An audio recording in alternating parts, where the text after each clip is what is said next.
warahmatullahi wabarakatuh. Apa kabarnya nih Sobat Jeritan Wanita? Semoga kalian dalam keadaan sehat walafiat ya. Dan semoga buat kalian yang menjalankan ibadah puasa di bulan suci Ramadan ini semuanya lancar ya. Puasanya lancar, urusannya lancar, hatinya tenang, dan keadaannya itu damai. Nah, ngomongin soal ketenangan dan kedamaian hati nih teman-teman, kali ini Jeritan Wanita bakalan berbagi cerita kehidupan dari teman kita yang kehidupannya itu mungkin kurang tenang dan nyaman ya, yang mungkin membutuhkan support kita, apalagi kalau bukan di konten cerita Jeritan Wanita. Kembali lagi nih sama aku Nida Sanghari di channel YouTube Jeritan Wanita. Jangan lupa ya buat subscribe channel Jeritan Wanita, like, komen, dan aktifkan notifikasinya.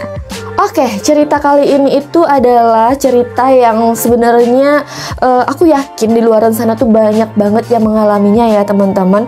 Dan aku berharap banget buat kalian yang menonton video ini sampai habis bisa mendapatkan pelajaran, motivasi, dan inspirasi tentunya ya. Jadi jangan lupa nonton video ini sampai akhir. Oke, langsung aja, ini dia cerita Jeritan Wanita. Cerita kali ini datang dari seorang teman kita yang itu seorang ibu rumah tangga yang memiliki 3 orang anak yang saat ini tuh lagi membutuhkan masukan dari kita semua teman-teman. Apakah yang harus dia lakukan, karena dia memiliki permasalahan yang cukup rumit ya, karena dia ingin berpisah pada suaminya tapi nggak segampang itu karena keterbatasannya. Oke, langsung aja aku bacain cerita Jeritan Wanita kali ini. Assalamualaikum warahmatullahi wabarakatuh semua. Waalaikumsalam warahmatullahi wabarakatuh. Sebenarnya awalnya aku nggak mau cerita ke siapa-siapa, tapi rasanya berat ditanggung sendiri.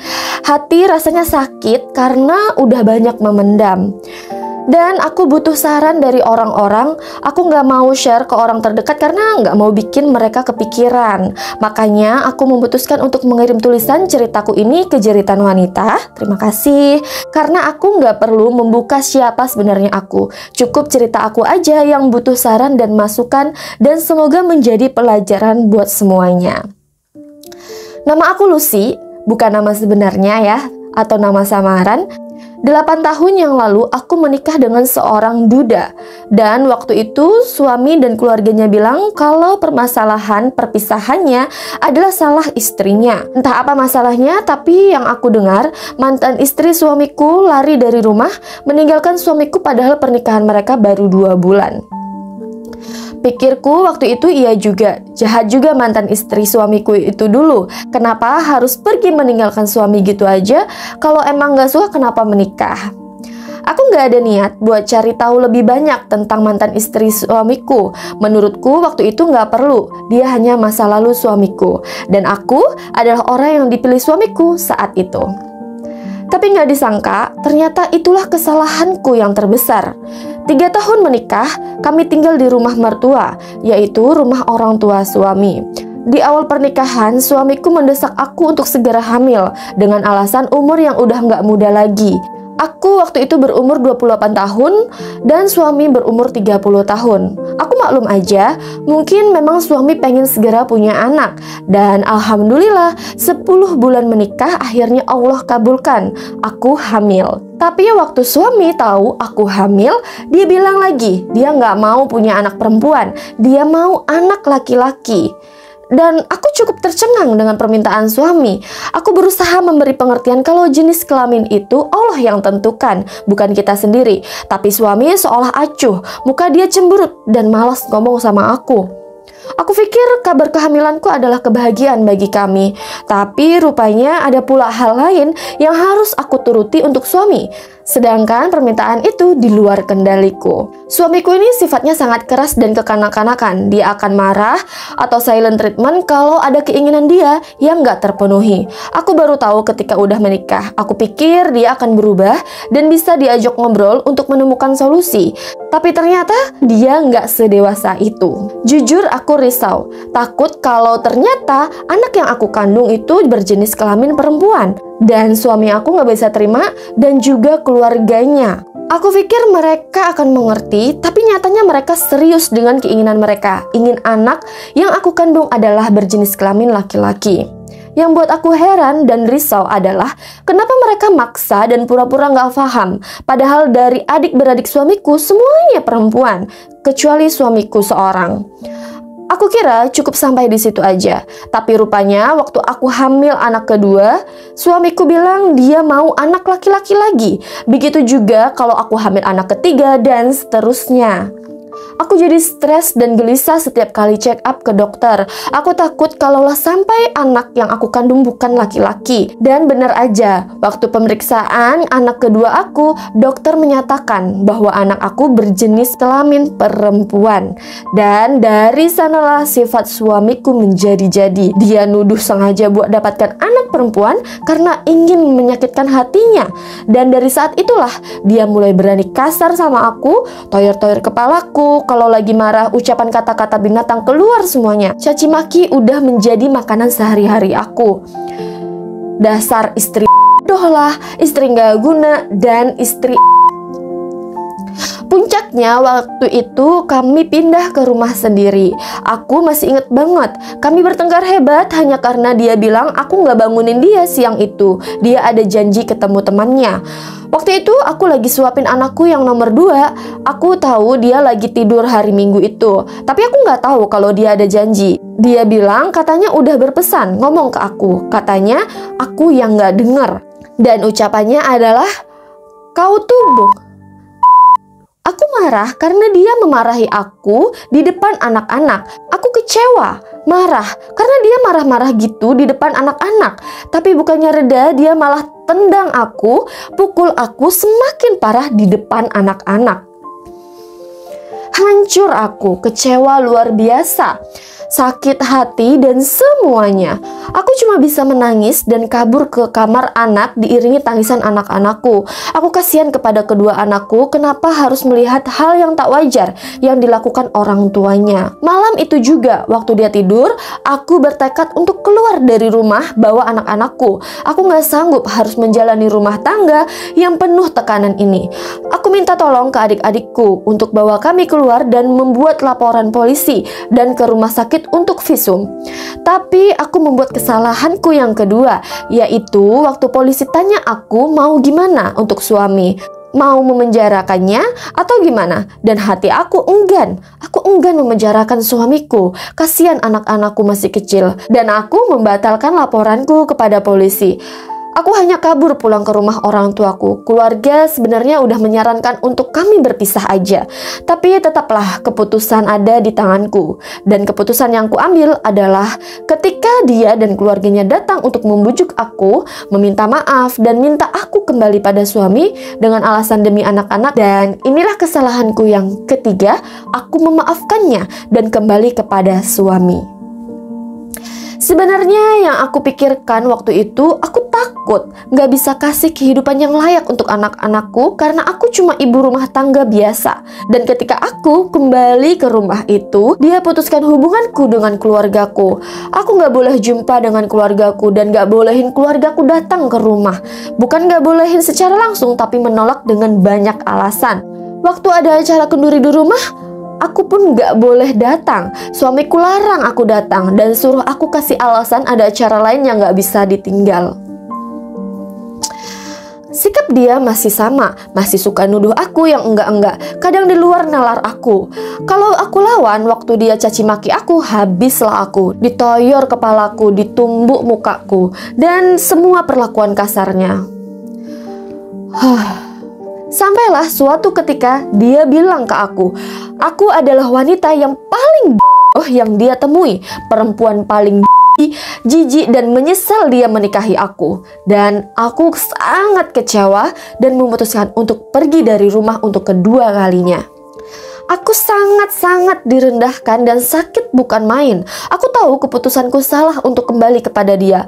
Aku pikir dia berubah dan menepati janji-janji dia waktu bujuk aku yang bilang gak akan pukul aku lagi. Memang gak mukul aku seperti waktu itu. Tapi sikap kasar dan omongan kasarnya juga semakin menjadi-jadi yang menghancurkan hati aku. Saat itu aku udah gak sanggup. dan memutuskan untuk pergi dari rumah dan gak akan mau kembali lagi. Aku kabur dari rumah bersama anak-anakku ke rumah orang tuaku. Seminggu aku pergi, dia dan keluarganya belum ada datang. Dan aku gak berharap, aku sakit melihat anak-anakku yang mentalnya pasti terganggu. Belum lagi keluargaku yang pasti ikut merasakan sakit juga. Tapi Allah berkata lain, entah takdir apa yang digariskan padaku. Aku pun baru tahu yang ternyata aku hamil anak ketiga. Tapi aku tetap bertekad untuk bercerai. Dan waktu suamiku datang dan membujuk aku lagi, aku memang gak akan kasih dia maaf. Udah cukup semua bagiku. Dia pun datang berkali-kali, bawa segala makanan kesukaan anak-anakku dan mainan banyak untuk anak-anakku, untuk membujuk kami konon. Tapi aku tetap kekeh, nggak mau tergoda bujukannya lagi. Sampailah dia tahu bahwa aku hamil, dan akhirnya dia bilang berjanji akan menceraikan aku. Tapi nanti, waktu udah melahirkan anak ketiga kami. Tapi nyatanya pendusta tetap pendusta. Waktu aku udah melahirkan, dia nggak juga mengurus perceraian kami. Waktu itu, aku numpang di rumah kakakku yang memang dikontrakan. Aku jual semua perhiasan yang aku punya untuk melahirkan dan bertahan hidup bersama ketiga anakku. Karena aku nggak mau menyusahkan orang tuaku. Suamiku nggak mau kasih aku uang kalau aku nggak kembali ke rumahnya. Tapi aku nggak mau kembali ke neraka itu. Tapi aku tahu aku nggak akan sanggup untuk membiayai sekolah anak sulungku yang udah mau masuk sekolah dasar. Dan dia meminta anak pertamaku untuk tinggal bersamanya, yang memang anak lelaki seorang. Aku pun terpaksa mengizinkan demi masa depan dan pendidikan anakku. Waktu itu anakku yang nomor 2 baru berusia 3 tahun. Berpisah dengan anak pertama, kemudian harus mengurusi bayi. Aku stres dan depresi. Hampir setiap malam aku menangis. Gak lama dari itu anak kedua pun diminta dengan alasan yang sama untuk disekolahkan di PAUD. Dan aku juga terpaksa mengizinkan karena lemahnya ekonomiku. Aku pun makin depresi. Untuk masalah perceraian, enggak juga dia urus dan berjalan bertahun-tahun. Dia nggak mau menceraikan aku. Dia tuduh pula aku yang memakai ilmu sihir untuk mengguna-guna suamiku. Dia bilang suami mudah marah, emosi karena aku yang mengguna-gunanya. Dia juga tuduh aku mengguna-guna anakku sendiri. Dan masih banyak lagi tuduhan-tuduhan yang nggak masuk akal dari dia itu.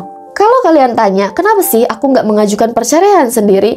Rasanya aku udah capek, keluar masuk mahkamah, dan banyak buang waktu, buang duit, buang tenaga, dan udah pernah usaha, dan ternyata harus sewa pengacara, apalagi untuk hak asuh anak. Aku udah bertanya beberapa pengacara, dan biaya pengacara itu sangat mahal. Pengacara itu meminta 6 juta rupiah, dan aku nggak punya uang sebanyak itu. Malah sekarang suami mengajukan permasalahan nuzul. Katanya dia udah berusaha untuk berbaikan, untuk rujuk, tapi aku nggak mau.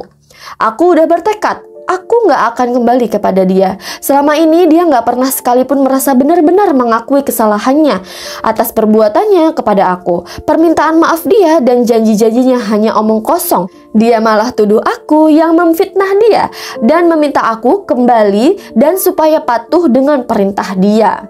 Suatu hari, saya tiba-tiba menemukan profil mantan suamiku di salah satu media sosial. Aku terketuk hati, ingin menghubungi mantan istrinya dan ingin tahu kenapa dulu bercerai padahal baru 2 bulan menikah. Rupanya, dia pun mengalami hal yang hampir sama dengan aku. Suamiku hampir pukul dia, belum lagi caci maki yang dilontarkan menyakiti hati mantan istrinya itu. Dan untunglah dia segera menghubungi keluarganya dan ayahnya pun datang dan membawa dia pulang ke rumah. Beruntunglah dia cepat dapat pertolongan dan cepat ambil keputusan sebelum semuanya lebih parah. Terbukti apa yang suami lakukan kepada aku. Aku aja yang bodoh, masih terus bertahan sampailah berat karena sudah memiliki 3 orang anak. Persoalan ekonomi yang tidak mendukung juga. Selama 5 tahun kami berpisah rumah, dia ada kasih uang aku untuk nafkah katanya, untuk anak ketiga aku ini. Itu pun hanya 300.000 setiap bulan. Ya tentu aja nggak cukup. Untunglah aku masih bisa berjualan kue dan kadang orang tuaku atau keluargaku lah yang membantu aku untuk memberikan lauk pauk apa aja yang mereka masak. Sebenarnya panjang lagi kisah kehidupan yang aku ingin ceritakan, tapi rasanya lelah dan enggan. Kalian mungkin akan bertanya, apa penyebab dia suka marah-marah kepadaku? apa yang aku lakukan kepadanya. Sama kayak keluarga suamiku, setiap kali aku meminta tolong untuk menasehatkan suami, mereka malah balik bertanya, apa yang aku perbuat sampai dia marah-marah? Capek rasanya. Aku sendiri pun gak tahu mau bilang apa penyebabnya, karena selalunya puncaknya karena dia sendiri yang suka negative thinking dan berprasangka buruk kepada aku. Masalah sepele yang susah banget dia toleransi dan carikan solusi. Kadang cuma masalah aku menegur dia, itu pun dengan baik-baik, katanya aku banyak komplain. Aku masak kurang asin atau kurang manis, katanya aku kasih sihir di makanannya. Pokoknya dia berprasangka buruk, yang aku ini sengaja mau merusak hidup dia. Sungguh nggak masuk akal. Aku cuma pengen melepaskan diri dari dia. Aku mau anak-anak aku kembali kepadaku dan hidup tenang tanpa ada gangguan dari dia. Biarlah hidup tidak semewah bersama dia, cukup dan sederhana. Aku udah sangat bersyukur, tapi nyatanya nggak semudah itu. Aku capek banget, lelah rasanya. Apa yang harus aku lakukan? Sekarang ini puncak kenapa aku mau bercerita, karena di libur sekolah kemarin, anak aku yang ketiga dan dia waktunya libur bersama ayahnya. Dan suamiku bilang gak akan kembalikan anak-anak aku kepada aku. Aku capek dan lelah rasanya. Apa yang harus aku lakukan? Wah, ceritanya bener-bener sangat menguras emosi ya teman-teman. Sebagai seorang istri yang serba salah, bertahan dia sakit, melepaskan pun sulit gitu ya. Sebenarnya menghadapi seorang lelaki ini memang ya sulit ya, karena egonya itu sangat tinggi ya teman-teman. Untuk permasalahan hukum, perceraian, dan hak asuh anak, mungkin kalian di luar sana ada yang lebih paham. Mungkin kalian ingin memberikan saran, tolong kalian komen di bawah ya, buat Mbak Laras ini ya, yang bukan nama sebenarnya tentunya. Nah teman-teman, untuk kita mengetahui bagaimana sifat yang sebenarnya calon suami kita itu sangat penting ya. Jangan sampai ketika kita sudah menikah, sudah ijab, yang sudah ada ikatan batin, ikatan janji yang di situ yang sangat susah dilepaskan. Kemudian kita baru menemukan sifat-sifat aslinya, itu sangat menyakitkan dan sangat menguras emosi, menguras tenaga, menguras waktu yang akan terbuang sia-sia. Di luar sana banyak banget nih istri-istri yang terpaksa bertahan, yang mengorbankan kebahagiaannya demi anak-anaknya. Kalian harus pikirkan, harus tahu kalau menghadapi ego seorang lelaki yang egois, sangat kasar, tidak toleransi, paranoid, itu sangat melelahkan ya teman-teman.